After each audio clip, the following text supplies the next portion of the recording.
ନିଶ୍ଚିନ୍ତ ଏଇଟା କିନ୍ତୁ ଠିକ କଥା କହିଲେ, ଏଇଟାକୁ ମୁଁ ଆପଣଙ୍କ କଥା କାଟି ପାରିବିନି। ଏଇଟା କିନ୍ତୁ ଯଦି ଜଗନ୍ନାଥ ଆମ ପ୍ରଭୁଙ୍କ କଥା ଏବଂ ମୋ ବାପାଙ୍କ କଥା ଉଠୁନା, ଯେହେତୁ ଆମେ ଓଡିଆ ଘରକୁ ଆମ ପ୍ରଥମ ବାପା ହଉଛି ନାମ ଜଗନ୍ନାଥ। ଏଇଟା ଠିକ କଥା ରାଜେଶ ବାବୁ ଆପଣ କହିଲେ, ଯେହେତୁ ହିମାନ ବାବୁ ଯେତେବେଳେ ଜଗନ୍ନାଥଙ୍କ ଗୀତ ଗାଇବେ ମନା, ଏଇଟା ପ୍ରଭୁ ତାଙ୍କୁ ମାଡ଼ଦେଲେ। ଏଇଟା ଠିକ କଥା, ଏଇଟା ମୁଁ କେବେ ମନା କରିପାରିବିନି, କଥାଟା ବୁଲେଇବିନି ମୋ ଭାଇ ବୋଲି। ସମସ୍ତଙ୍କୁ ନମସ୍କାର। ଖ୍ରୀଷ୍ଟରେ ପ୍ରିୟ ଭାଇ ଏବଂ ଭଉଣୀମାନେ, ଭିଡ଼ିଓର ଆରମ୍ଭରୁ ଗୋଟେ ପ୍ରଶ୍ନ ମୁଁ ଆପଣମାନଙ୍କୁ କରିବା ପାଇଁ ଚାହେଁ। ଜାରଜ ଖ୍ରୀଷ୍ଟିଆନମାନଙ୍କ ଅଇଁଠା ଚଟା କୁକୁର ତପି ମିଶ୍ରକୁ ଆପଣମାନେ କେତେଜଣ ଜାଣିଛନ୍ତି? କମେଣ୍ଟ ମାଧ୍ୟମରେ ଜଣାନ୍ତୁ। ଆଉ ମୁଁ ବିଶ୍ୱାସ କରିଛି ଆପଣମାନେ ସମସ୍ତେ ନିହାତି ଜାଣିଥିବେ। ଏଇ ଜାରଜକୁ ଆପଣମାନେ ନିହାତି ଜାଣିଥିବେ, ତପି ମିଶ୍ର, ଯିଏକି ଆମକୁ କୁହେ ଯେ ଆମେ ଜାରଜ, କିନ୍ତୁ ଇଏ ଗୋଟେ ଜାରଜ, ୟାର କେଟା ବାପା କେଟା ମା ୟାକୁ ଜଣା ନାହିଁ। ଇଏ ପରେ ଆମକୁ ଖ୍ରୀଷ୍ଟିଆନମାନଙ୍କୁ ଇଏ ଜାରଜ ବୋଲି କହେ। ଦେଖନ୍ତୁ, ଏ ପାଗଳ କୁକୁରକୁ ଟିକେ ଆପଣ ଦେଖନ୍ତୁ। ଆଉ ଆପଣ ତ ଜାଣିଥିବେ କୁକୁରର କାମ କ'ଣ। ମୁଁ ଯଦି ପ୍ରଶ୍ନ କରେ କୁକୁରର କାମ କ'ଣ, ଆପଣ କହିବେ ଯେ ଭୋକିବା। ବିଲକୁଲ ଠିକ୍ ଆଜ୍ଞା। କୁକୁରର କାମ ହେଉଛି କେବଳ ଭୋକିବା। ଆଉ ଗୋଟେ କଥାରେ ଅଛି, ଗରଜିଲା ମେଘ ବରଷେ ନାହିଁ, ଭୋକିଲା କୁକୁର କାମୁଡ଼େ ନାହିଁ। ତପି ମିଶ୍ର ଆପଣ ଦେଖିବେ କେବଳ ୟୁଟ୍ୟୁବରେ ଭୋ ଭୋ ଭୋ ଖାଲି ଖ୍ରୀଷ୍ଟିଆନ ବିରୁଦ୍ଧରେ ଭୋକି ହେଉଥିବ। ୟା ସହିତ ଆଉ ଗୋଟେ ବି ଅଛି, ନାଲି ଗାମୁଛା। ଏମାନଙ୍କର ଦମ ଖାଲି ହେତିକି, ମାନେ ସୋସିଆଲ ମିଡ଼ିଆରେ ଖାଲି ଭୋକି ହେବେ ଭୋ ଭୋ ହେଇକି, କିନ୍ତୁ ଏମାନଙ୍କ ପଛରେ ଦମ ନାହିଁ। ଏମାନେ ପ୍ରଭୁ ଯୀଶୁଙ୍କ କାମକୁ ଏମାନେ ଅଟକେଇ ଦେବେ ବା ବନ୍ଦ କରିଦେବେ ସମ୍ପୂର୍ଣ୍ଣ ଭାବରେ।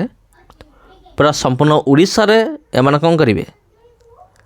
ବନ୍ଦ କରିଦେବେ। ଏଇ ଦମ ଏମାନଙ୍କ ପଛରେ ନାହିଁ। ତେବେ ଆଉ ଗୋଟେ ବି କଥା ଅଛି, ଲୋକ କଥା, ହାତୀ ଚାଲେ ମଜାରେ, କୁକୁର ଭୁକେ ହଜାରେ। ତେବେ ଏମିତି ହଜାରଟା କୁକୁର, ମାନେ ହଜାର ଜାରଜ ଆସିଲେ ମଧ୍ୟ ଯୀଶୁଙ୍କ କାମକୁ ବନ୍ଦ କରିପାରିବେ ନାହିଁ। ଏମିତି ଏମାନେ ଭୋକି ହେଉଥିବେ ଖ୍ରୀଷ୍ଟିଆନମାନଙ୍କ ବିରୁଦ୍ଧରେ। ଏମାନେ ଏମିତି ଭୋକି ହେଉଥିବେ, ଜୀବନ ସାରା ଭୋକି ହେଉଥିବେ।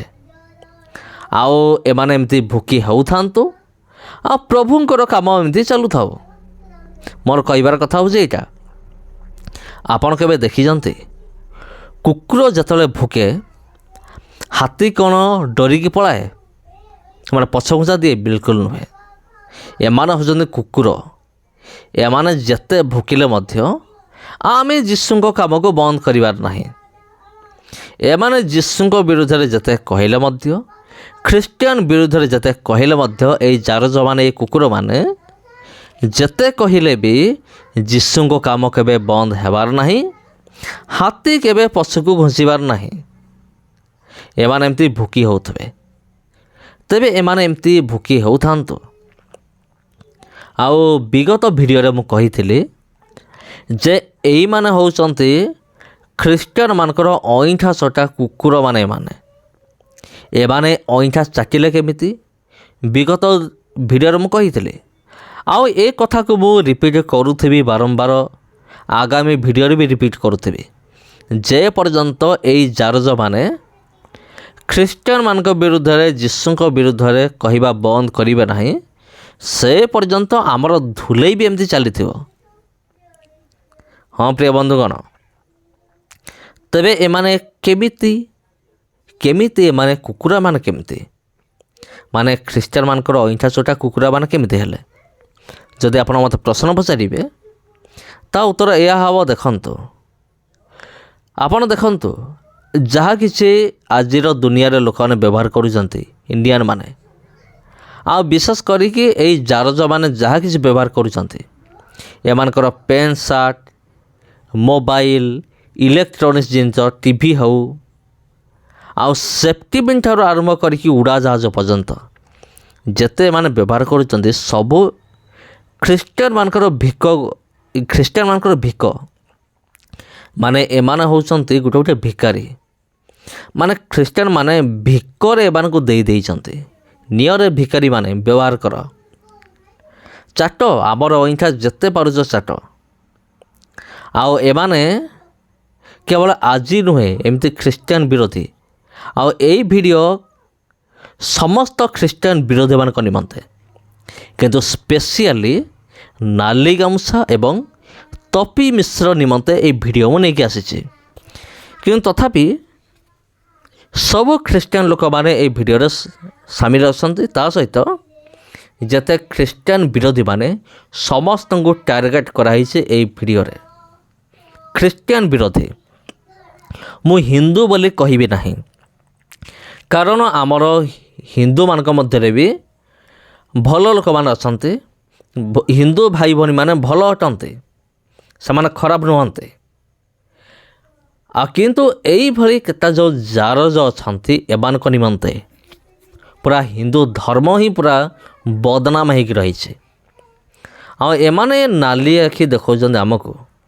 ଯଦି ଏମାନେ ଭୁଲରେ ବି ମୋ ଭିଡ଼ିଓ ଦେଖୁଥାନ୍ତେ, ମୁଁ ଏମାନଙ୍କୁ ଗୋଟେ କଥା କହିବା ପାଇଁ ଚାହେଁ, ଭୁଲରେ ବି ମୋତେ ଡରାଇବା ପାଇଁ ଚେଷ୍ଟା କରିବ ନାହିଁ। କାରଣ ତୁମ ଭଳି ଅନେକ ଖ୍ରୀଷ୍ଟିଆନ ବିରୋଧୀମାନଙ୍କୁ ମୁଁ ଦେଖି ଆସିଛି। ତୁମ ନାଲି ଆଖି ଦେଖିକି ଆମେ ଡରିବା ବାଲା ନୁହଁ, କିଏ ତୁମର ଧମକ ଶୁଣିକି ଆମେ ପଛକୁ ହଟିବା ବାଲା ନୁହଁ। ଏଇଟା ମନେ ରଖ। ତେବେ ଖ୍ରୀଷ୍ଟିଆନ ବିରୋଧୀମାନେ ଯେତେ ବି ଅଛ, ସମସ୍ତଙ୍କ ନିମନ୍ତେ ହେଉଛି এই ଭିଡ଼ିଓ। ଆଉ ବିଶେଷ କରି ତପି ମିଶ୍ର, ନାଲି ଗାମୁଛା। ଆଉ ଏମାନେ ଯେଉଁ ଦିନ ରାତି ମାନେ ମୋତେ ତ ଲାଗୁଛି ଏମାନେ ରାତିରେ ଶୋଇ ବି ନଥିବେ। ମାନେ ଡରିକି ଏମାନଙ୍କୁ ନିଦ ବି ହେଉନଥିବ। କ'ଣ ଭୟ? ଆରେ ବାପରେ, ଆମ ଭାରତ କ'ଣ ହେବ? ଗୋଟେ ଖ୍ରୀଷ୍ଟିଆନ ଦେଶ ହେଇଯିବ କି? କ'ଣ ଆମ ଲୋକମାନେ ସମସ୍ତେ ଖ୍ରୀଷ୍ଟିଆନ ହେଇଯିବେ କି? ଆରେ ବାପରେ, ଆମ ହିନ୍ଦୁ ଧର୍ମ ବିପଦରେ ଅଛି ରେ।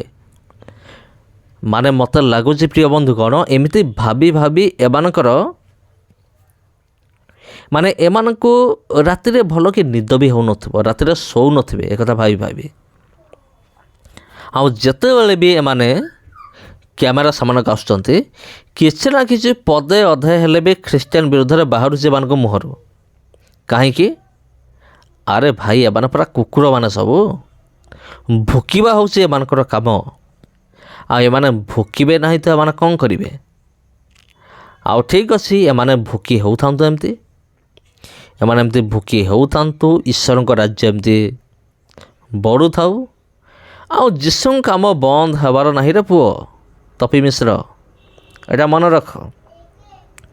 ସେ ଓଡ଼ିଶାର ହେଉ କି ପୁରା ଇଣ୍ଡିଆରେ ହେଉ, ତୁମେ ଯେତେ କଟକଣା କଲେ ମଧ୍ୟ, ତୁମେ ଯେତେ ଦମ ଲଗାଇ ଦିଅ, ଯୀଶୁଙ୍କ କାମକୁ ତୁମେ ବନ୍ଦ କରିପାରିବ ନାହିଁ।